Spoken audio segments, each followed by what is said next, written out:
So today we're going to hear a little bit from me, but mostly I'm hoping to hear from Caroline and Kate at the end there, who are from Making Airwaves. They come out of Sydney and they produce radio shows with people with intellectual disabilities. And we've got Helen Gwilliam, who's from 3CR, and people might know her. She seems like she's been doing a lot of work, a lot of radio work. And we've got Bernadette Young from the ABC, who was the facilitator of the Community Correspondence Program, which I particularly picked out Bernadette because I was hoping that she might give us some really good ideas on how to get people from the community involved when it's difficult for them to come to the station. So why do we need to do this? If you're here today, I presume that I don't need to tell you that, because there's so little media that does justice to people with disabilities or represents their interests. There's so little research on it, and what is out there in the mainstream media anyway is very biased and tends to represent people in very superficial ways. I guess it's getting slightly better. There are a few good shows around on TV that are doing that, and obviously community radio is the only place where people are really getting a democratic voice. So these pictures you're looking at here are some of the radio projects that people here today have been doing. I didn't get any from Helen, sorry Helen. You can see my radio group at the top there, the lady with the microphone in her mouth, and the two bottom ones, and there's Bernadette with one of my students there. She's got the 612 t-shirt on. And Making Airwaves, that big group at the top, that's one of their early groups. They've done a number of groups now, so we'll hear about that later on in the show. You can tell I'm on radio. So this is my project, the Ability Radio Project. I just pulled the name out of the air. I didn't have anyone to talk to about before it started, and it was all very experimental. I had already been working with the Community Living Association, which is an organisation in Brisbane that works with people with intellectual disabilities, and I now work as a counsellor at Wild Sexual Violence Project, which is also people with intellectual disabilities who have been the victims of sexual assault. And I got together with a support worker from CLA, and we thought, let's do this, because we had one person who had done a lot of radio training. He had some mental health issues and vision impairment, but loved radio and had done all sorts of radio. He'd done some training at 4AAA in Brisbane, and he was also really into ham radio. And he was kind of our expert that inspired us to start this group. So we ran our first group beginning of last year, and we did 14 weeks of training with people with intellectual disabilities, just testing the ground to see what they wanted to do, what they were good at, and how much work we would have to do ourselves to support their programs to get to air. And it turned out I had to do quite a lot of editing. But fortunately, I really like editing. And we made the series Voiceability, which we made for the segments, CBF's segments grants. So we got $500 and we spent it on getting T-shirts made with that picture on there with the headphones. And now we've got this is actually my third group going on now, and we meet once a month and we make a radio show. It's on Z Digital once a month. And then they decided to call themselves the People of the Air. And so I've been working on trying to get more people involved who have disabilities at Triple Z. And the Z Digital component obviously requires a lot more training than just going on air and talking. So I'm working on ways to come about with that, and I'm going to be a CMTO trainer soon, so hopefully I'll be able to help that. And last year, straight out of the blue, surprisingly got the Tony Staley Award for our first radio project. So I guess that kind of boosted my ego and cemented my my goals to do some research around this area. So that's enough from me. That's some nice pictures there of one of our radio groups. The People of the Air is my current group there. A couple of people are missing from that photo. It was about 8 of us. So we're going to hear from Caroline and Kate, who've been making Airwaves. Do we have microphones? We have microphones.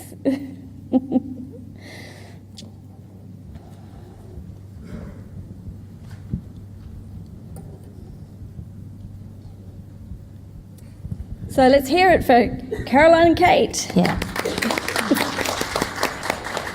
Thank you very much. It's really nice to be here. Thank you, Kim, for inviting us, and thank you to the support of Tony from Eastside Radio. Yes. We might start off with the video. We might start off with the video. Yeah, this is just a short video. It was taken a while back of kind of how our program from the Wingate Foundation over in Sydney We work as community service workers, so we support people with intellectual disabilities as our main job, and we've kind of fallen now into, not fallen, we kind of moved across into working in radio, and this is the program. Thanks.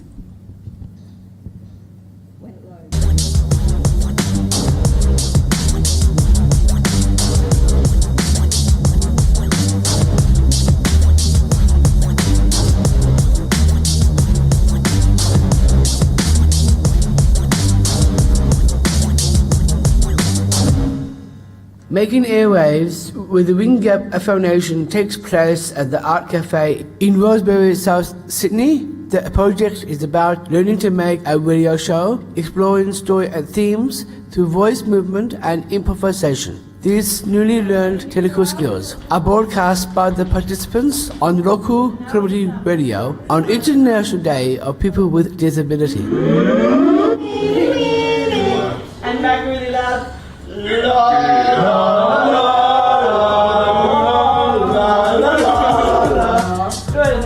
Rolling shoulders back. Sports, yep. Food. What about weather? Yeah, weather. Yeah. Food wasn't on there. How many hours will we give? I'm thinking Half about an hour. We've got half an hour. Anybody remember what we used? That's good.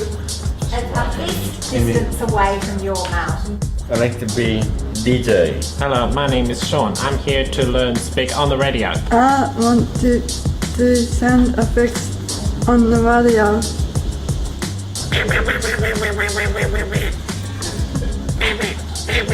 Film reviewing on Eastside Radio. It's a movie about Mask, and it's a true story with like I said on the thing. It's about a person with a disability. Because she can't see him. Because she feels what's on the inside. And when you get to know someone, you don't look at the outside. Like, you only look at the inside.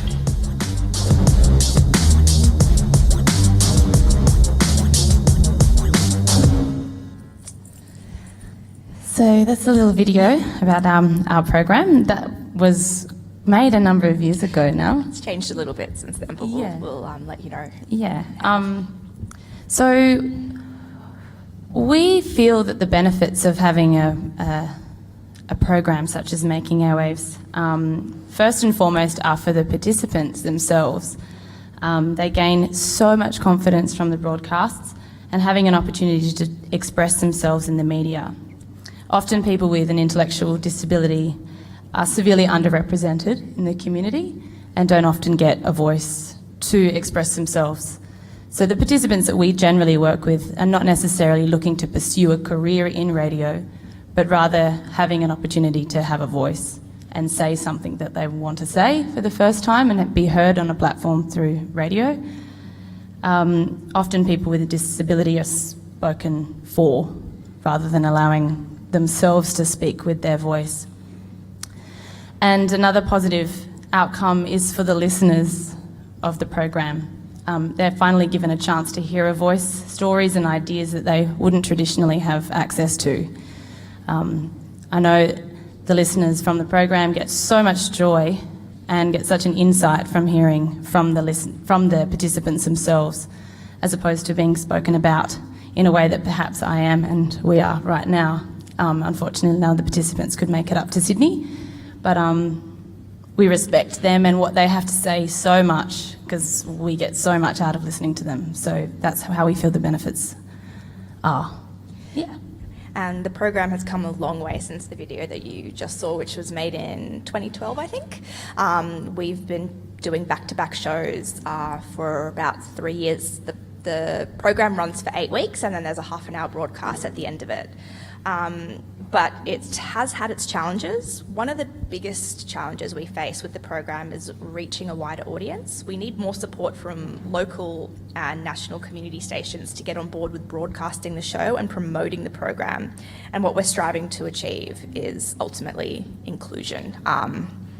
That's what Making Airwaves is all about, including people on the fringes of society, to be on a platform that can be heard all around Australia. And moving forward with our program, a lot has changed since the beginning of the program in 2012, where that video you just watched was made. Like Caroline was just saying, we've had continuous 8-week programs running all year with the support of Eastside FM, who has happily aired our programs each 8 weeks. Tony has taken on editing and producing the programs and getting us in to do the recordings with all of the participants.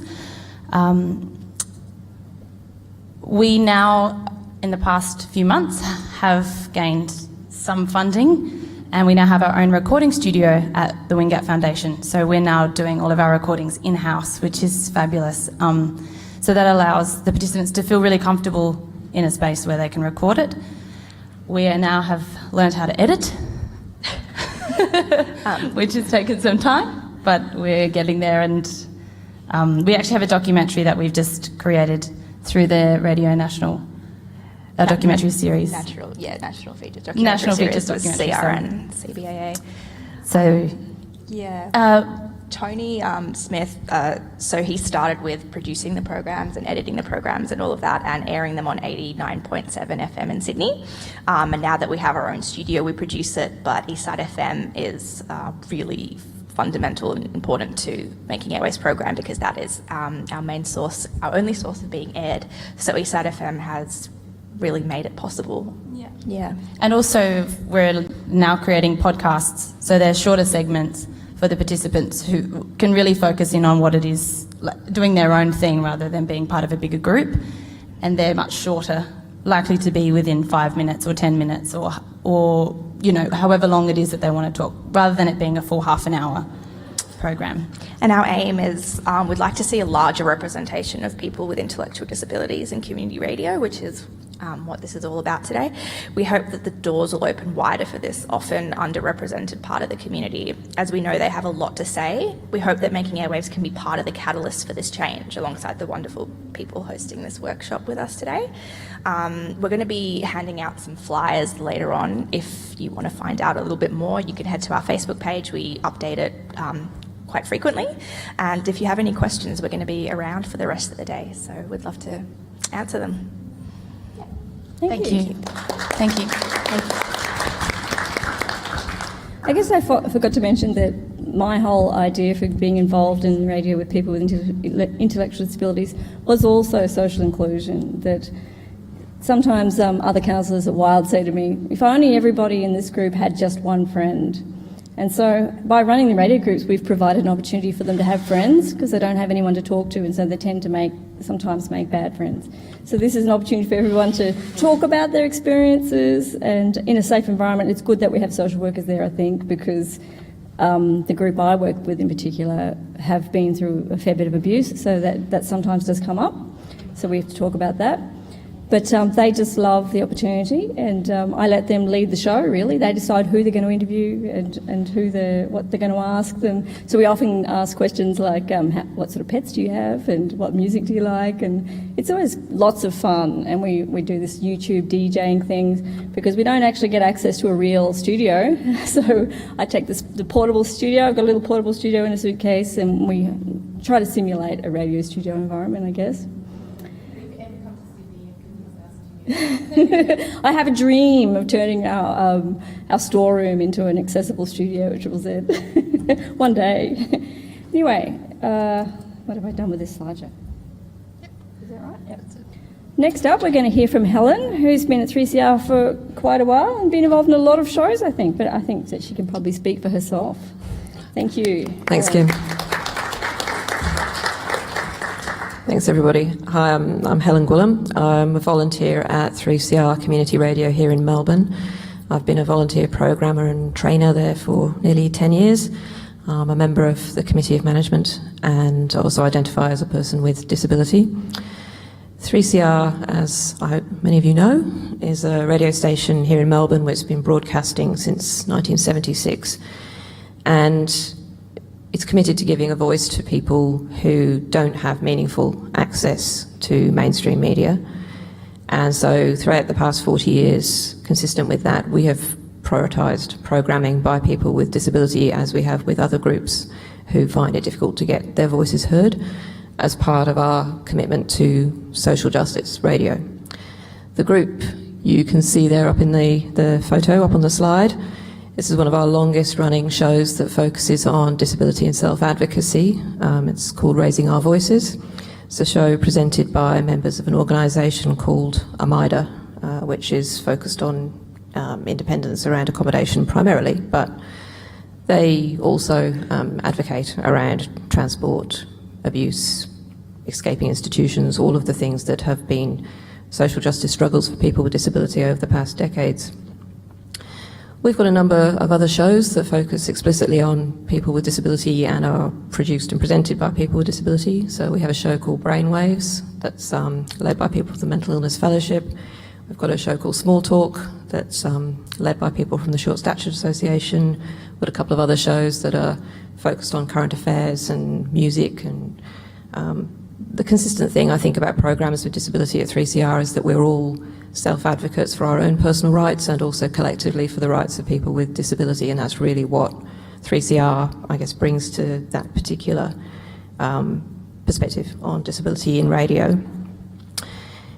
As well as having that history, in 2009, for the first time, we celebrated the International Day of People with Disability on the 3rd of December with 12 hours of programming, with all content by people with disability. It was a slightly insane undertaking that at the time, if we'd thought 12 hours, we might not have done it that way. So we put out this massive call to the community and said, does anyone want to be on radio? And then there was just like, ah. So we had about 70 individuals and 20 different organisations we collaborated with that year, and it was huge. And it became a bit of an event, and so we've done it ever since. And every year we dedicate that day of broadcasting to disability issues presented by and for people with disability. And we'll just play you a few grabs of audio from some of our shows, Disability Day shows. My name is Amanda Hisco, and I am the foundation member of Raising Our Voices program, where we'll be bringing the proud voices of self-advocates. This is a first for me. The lovely voice that I have today is an interpreter, a sign language interpreter. So she's been watching me sign, and it's been great. So don't assume just because a deaf person is deaf, they can't be interviewed on radio. They can. Australia has to do better for Aboriginal people with disabilities. Australia has to do better for women with disabilities. Australia must close institutions that are still open. And people in sheltered workshops are paid unfair wage. That must stop now. You're listening to a 3CR 855 AM on International Day of Persons with what they call it disabilities. I don't.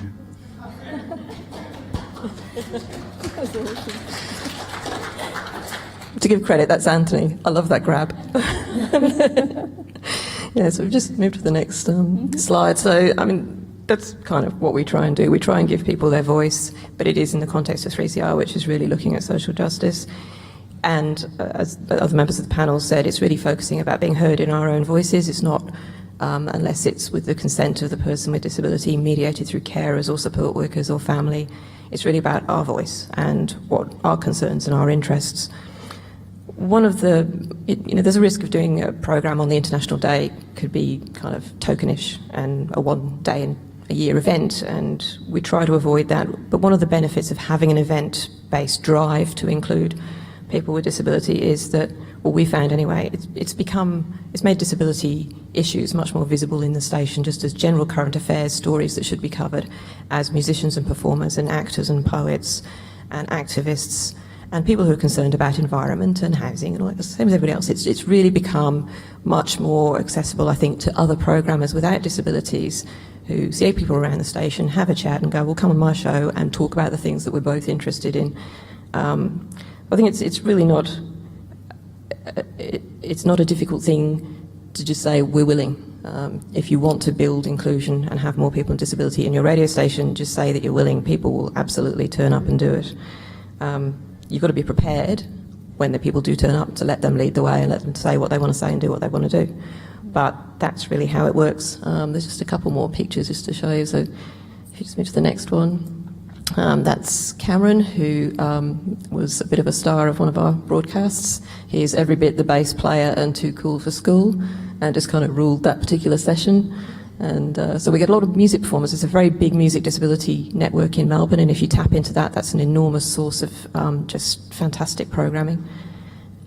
And that's Lee, who had a great story to tell one year. He's been a newspaper seller for about 20 odd years on the corner of Flinders Street, and had the typical story of basically pushed into institutions, unable to get work, never really had an opportunity, lots of training, never a job, and had a job trying to force newspapers onto people who were not buying them anymore.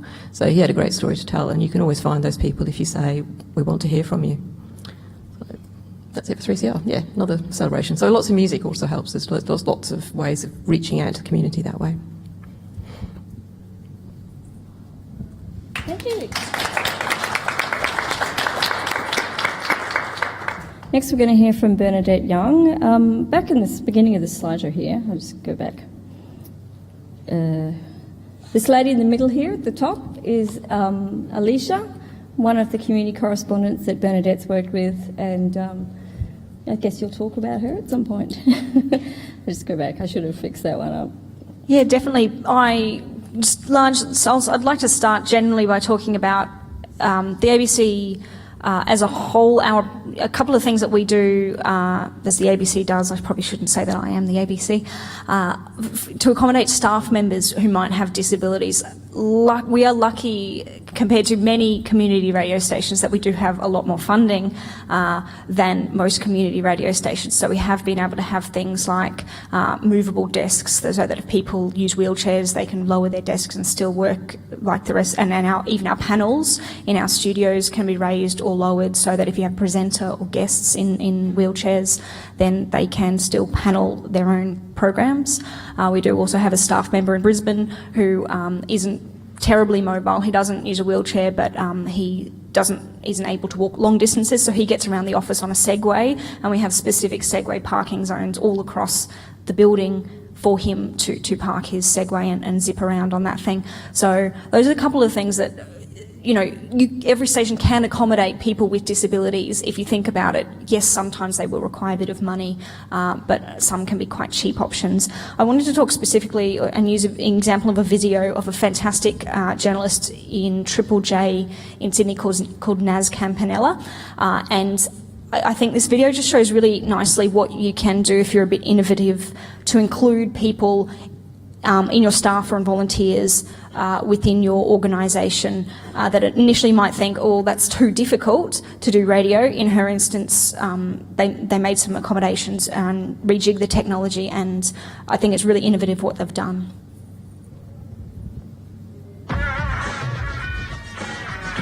More evidence given at an abuse inquiry.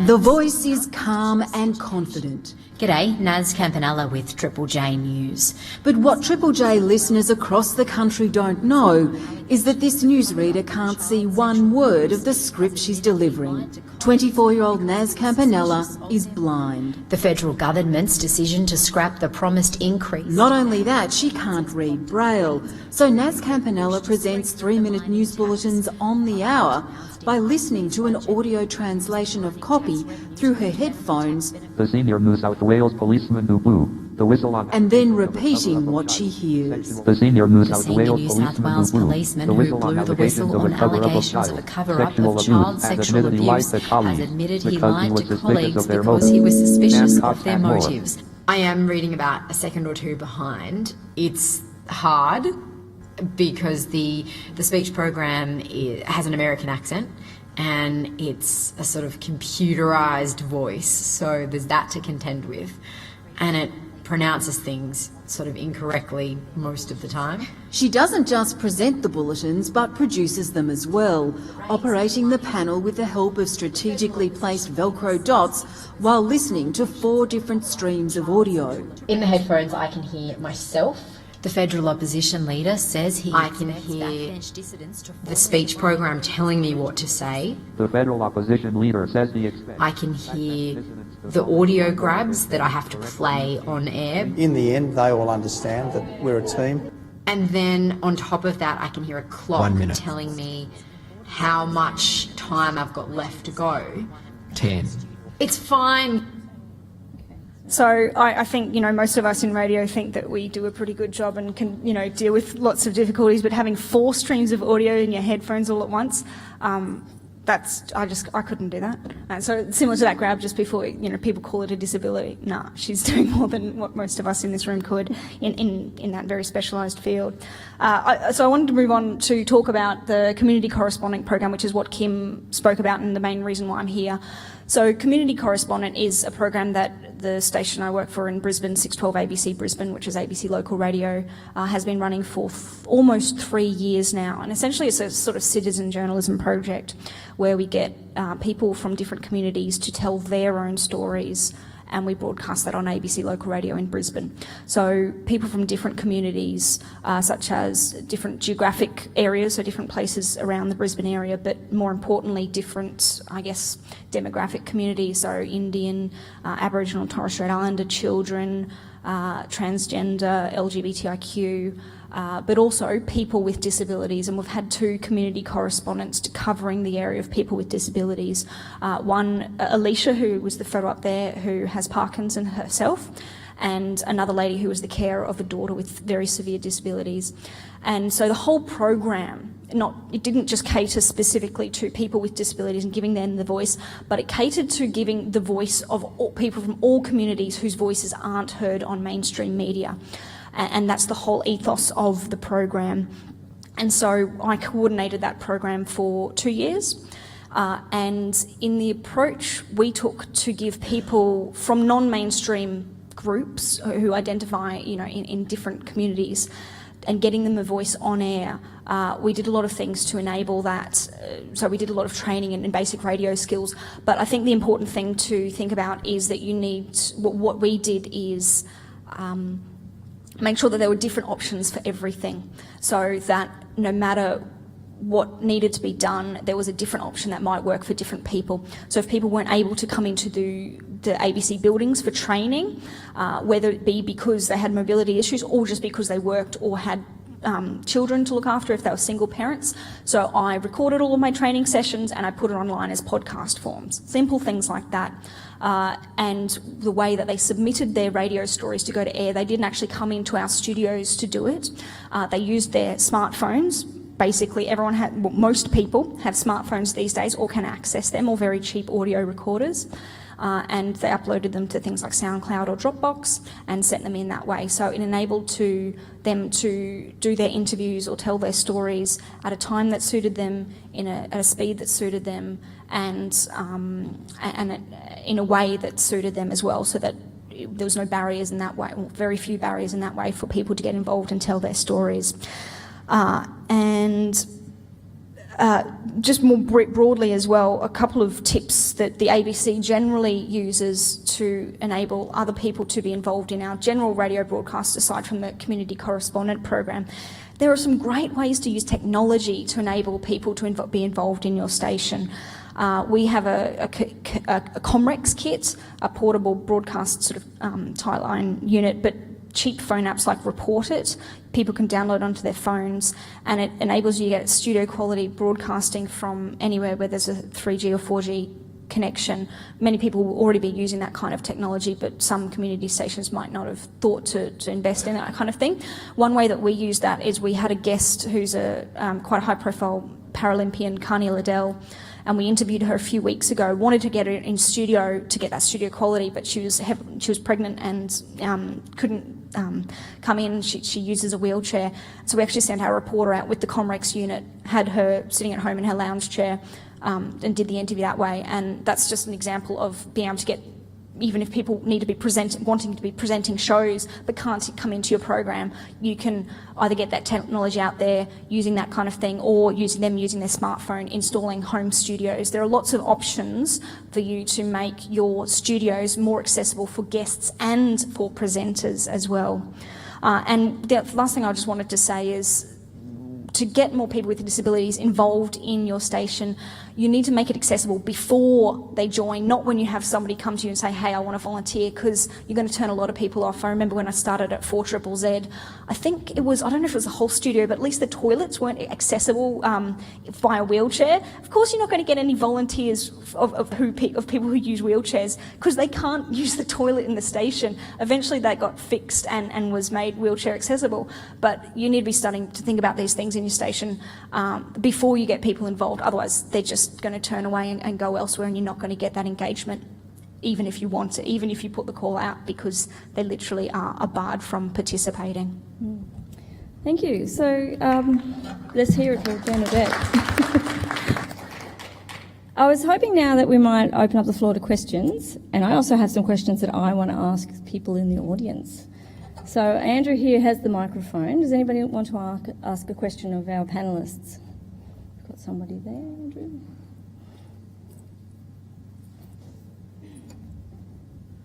Just I feel like it might be a comment more than a question. I think it's 600,000 Australians with disabilities are living below the poverty line. So I'm really aware of the politics in regards to people with disabilities and inclusion. And I'm reflecting on this panel right now about how important this panel is and where it sits in the program of this conference right now, alongside some very important sessions like the digital radio session, for instance. So I'm reflecting on the CBAA's priorities right now and how it perceives the importance of this. And, you know, I've been thinking about this issue a lot for a long time, and I guess that the few things that I'm aware of now is the CBAA needs to take more leadership when it comes to people with disabilities. There hasn't been an Auslan interpreter at the conference this year. It would be very difficult if you were in a wheelchair to be here at this venue. There's not an award for people with disabilities. There's an award in Indigenous broadcasting, in youth broadcasting, in excellence in music broadcasting, but not with disabilities. But also even on boards, getting that experience onto boards as well. And so I think that this is great. I'm really worried that a lot of people here are the people who drink the Kool-Aid and are in this conversation. Of course 3CR is exceptional at this. Like, there's no doubt about that. Like, actually, many stations are not accessible, have never been accessible, don't even have the tools to begin that conversation, and the peak body is nowhere to be seen, I think, in that conversation. So I just want to reflect on that. And the other thing which I wanted to, and I wanted to ask you both about, the program sounds great. I was thinking about the notion of inclusion, and I wanted you to talk about some of the benefits of having your own studio and also some of the disadvantages of having your own studio. Advantages. Well, we're lucky that our studio is inside of Wingap Foundation, which is a day program facility for people with intellectual disabilities, and it's all structured so that it's very accessible, and our studio is inside of that, and our studio is accessible as well. Another benefit is that we can make as many shows as we want, really. If we want to do 3 shows in a row, if we want to do an extra show, we just sort of don't have to depend on any outside sources in terms of producing and editing it. Yeah, the benefit of having is that we can do it with the guys there, but the biggest challenge for us is opening it up to a broader community. It's really hard to let people know that this exists. It's one of the biggest challenges for us, is saying, you know, we have this facility available, but we need support people, we need families, we need the community to allow it to be shared to the individuals to say, hey, you've got this opportunity, because it's very hard with people with intellectual disabilities to have access to even know about it. They need support people there to say, hey, this exists. Would you like to come and be involved in this program? Check out the website. This is how it runs. Give us a call. Having Eastside there to have it as a platform has been the only way that people within the eastern suburbs of Sydney to hear the program. But we would love it if other community radio stations wanted to take it on. And you asked what's one negative part of using our own studio. First thing that springs to mind is we are not audio engineers. We barely know what we're doing half the time. We're support workers who are running a radio program for people with disabilities. So every single time we go into the studio, there's something that we don't know, a problem that we don't know how to fix. And so running this studio, we've had a lot of help setting it up, but running it on a day-to-day basis, we don't have anyone to ask questions to, so it's tricky, yeah. Another question? Oh. Acknowledge that, because the comment you made there, because I think what enables this to happen at 3CR, that it is community-based, and it is the community of 3CR. It's not about let's do disability, it's 3CR as a community. There's no absolute reason why we wouldn't.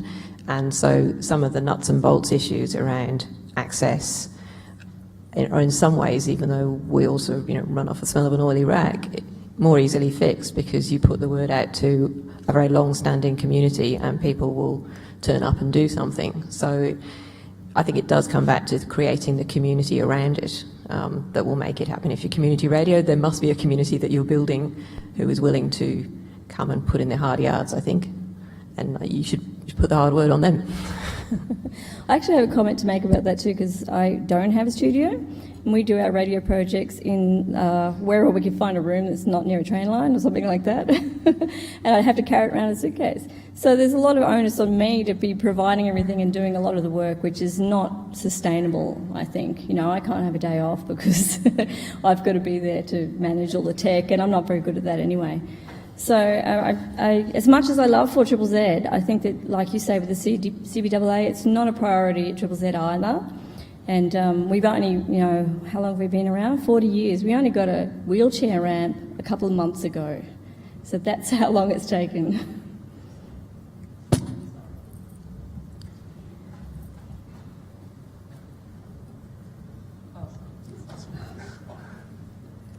I think you might have had another comment. You're just going to finish a comment. Yeah, I guess that, when we talk about the politics of this, and who brought up what's her name, Carney Liddell? Carney Liddell? Yeah, is a great example. Like this, for now, we talk about 600,000 people who are below the poverty line. Carney Liddell's a great example of someone who could be presenting the 7 o'clock news right now on the ABC. And she isn't. She's a community correspondent. And this is the gap that needs to be addressed as well. And what I can hear here is a complexity between, on one hand, therapy and community development work, which is extremely important, which we describe as people's confidence and that, which is great. And then that might result in a half-an-hour program at the end of 8 weeks, and it might need to happen in a studio away from a station. I think that, what's clear as well is the other side of this is the back-to-back story where, in arts and theatre practice now, it's not uncommon to have the main show in a major festival to be made by people with intellectual disabilities and for the framing of that work to be exceptional.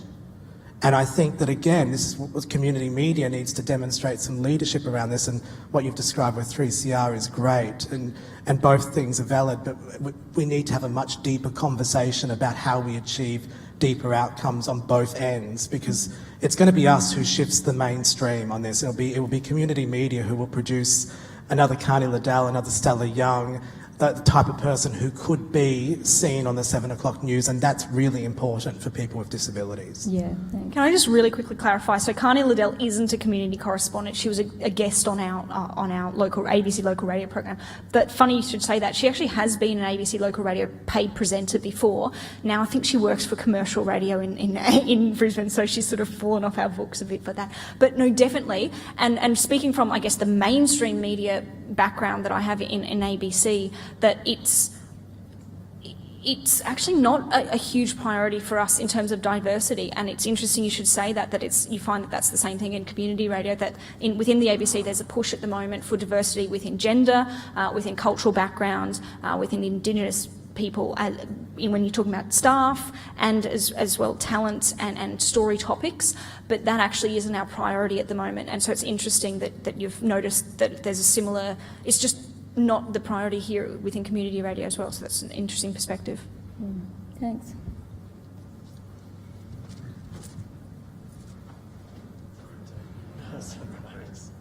Hi, I'm Conrad. I'm from Vision Australia Radio. I've been in community radio for a while, but I'm quite new to the radio for print handicapped sector, and particularly with Vision Australia, our community of interest are people with low vision or who are blind.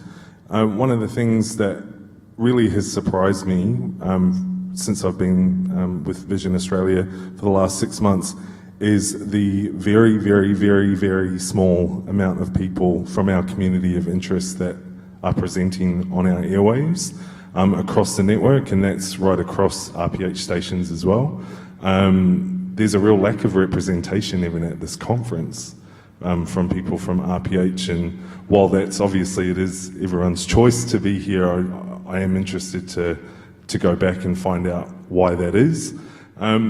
But I guess moving forward, we're making quite a conscious effort to try and bring our community of interest on air, because I think that's what we should be doing anyway.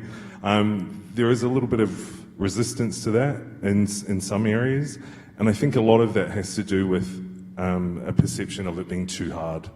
And so one of the things I'd really be interested in hearing from the panel is there a standard, a template, a place that we can actually go to direct people to show them how easy it is to make your station, your studios accessible? There is an organisation in Queensland called Access Arts, and they give people a lot of advice about how to make a building accessible. I'm not sure what happens in other states. Does anyone know? But is that, I guess, more so in relation to radio?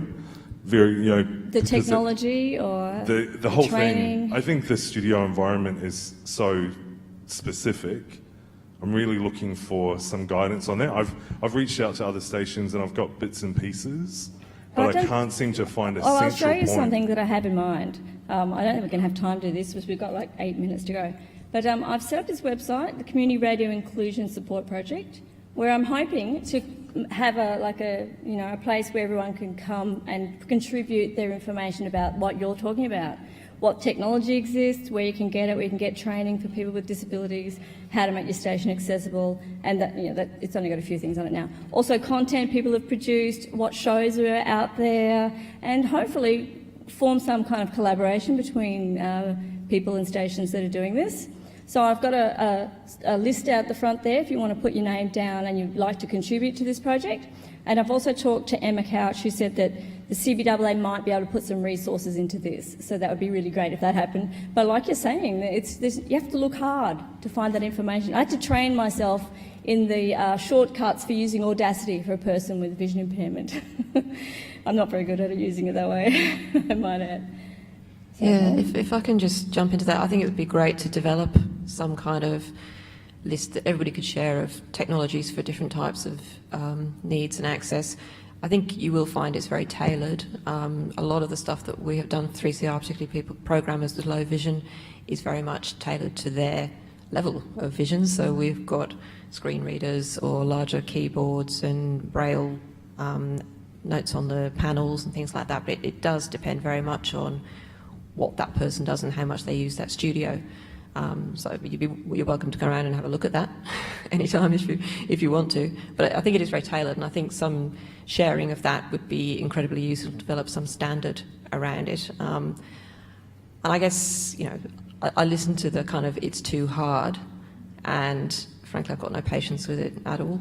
I mean, you'd expect me to say that, but I think, for all of us with different disabilities and differences, you hear that your whole life and that gets boring quite quickly. It's not too hard.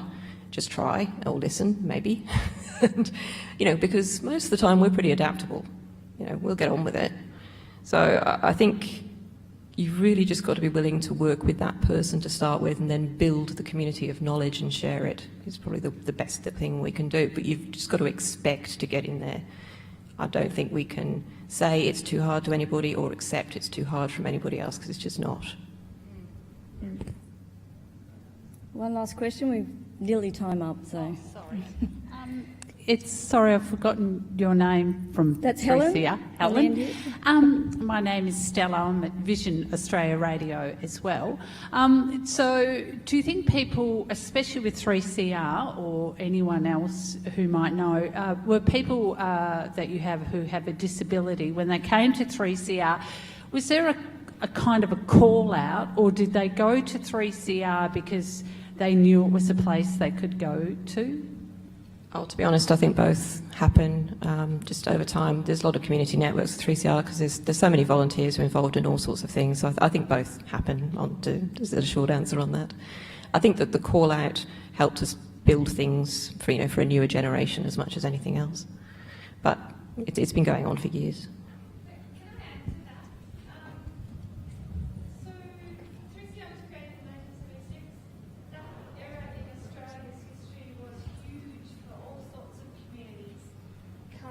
Together and trying to making their voices heard. So the disability activist community of Melbourne was there at the start from 1976. So no one brought them in. They were there, and they've been foundation members of the station. So when the call out went out to people to create media for by people for people, they were there at the beginning. And if they're not there in your station, the question is why? What's happening? Yeah. That's what I was trying to figure out. There has to be a welcome, there has to be a place that people can be involved in something. Yeah, and that's what the goal of this is to try and give people ideas and how they can facilitate that. And one of the things that I've tried to do is go out to organisations and do it with them, because it's not easy for a lot of people to come to stations. And I find that people who want to volunteer at Triple Z are often put to the bottom of the list, and it's hard to find someone who will mentor them, and that's definitely needed in a generalist station that doesn't have much of a disability involvement at all, really. We've got 5 minutes, so maybe we've got time for one more person. Thank you. Just to sort of continue on from what Helen was saying about people thinking that it's too hard. Answering your emails every day, that's bloody hard. Doing grant acquittal reports, that's hard. Having to make sure people turn up to do their programs, that's hard, day in, day out. But when you open up the door and you let these people in with disabilities into your station, that is just pure joy. It is the highlight of your year, your day, whatever. You want to feel good about what you do, open up your station to people with disabilities and love your job again, because you've never felt so much pride in giving a voice to these people and allowing them to talk in the ways that they want to be heard. It's just an amazing thing, and it's great that there are as many people here today to take this back to their stations and to increase how many people around the sector are doing that. I just wanted to say that. But Helen, a question I did have though was, when you made it very open to more people to come and be a part of 3CR, and you were influxed with so many numbers, how did you manage having so many people involved everybody? that day? Where did they come from? And do they come on their own, or do they have carers and support with them too? Oh, it was a huge mix. It was a completely bonkers thing to do that first year. and that was because of a grant. Because there was another broadcast I'd heard that was a 24-hour one. I thought, we should do 12 hours, that sounds all right. I was like, oh. We just responded to people. And some people kind of knocked themselves out quite quickly, because it did become clear that it was really driven by something perhaps wasn't really very consistent with our programming. We had things that were, I guess, more towards the therapeutic end rather than actually some things that would fit with our audience. So that knocked some proposals out. So we basically took people's proposals, like, why do you want to talk about this, and why is our audience going to be interested in it? Some people came to the station, some people couldn't. So one young woman was on a ventilator, so we went to her. She makes music using her computer, and so we went to her. There was another young guy who also was on a ventilator, and we went to his house. So we're volunteers, and we fit in as much as we could, basically. But we didn't do that big a call out again. We didn't really need to after that. We'd built a large community. But yeah, it wasn't actually that hard. People really were keen to do something. So we found once you put, we've got those very robust recorders. So once you put that in somebody's hand and said, if it goes up that high, you're going to, be peaking, just look at that red light. And people were pretty happy to come in and record themselves, go take something to an event. It wasn't that hard to get people going. That's all we've got time for today, really. Thank you so much for coming, and I would encourage you all who have opinions on this, which I hope you all do, to tick the I want to be interviewed box on my form down there and give me your email address, and I will chase you up, because 1 hour was clearly not enough. I don't think it ever was going to be. I'd like to hear some clapping for this wonderful panel and their wealth of information. And there's the links to our various websites if you want to follow it up. Thank you.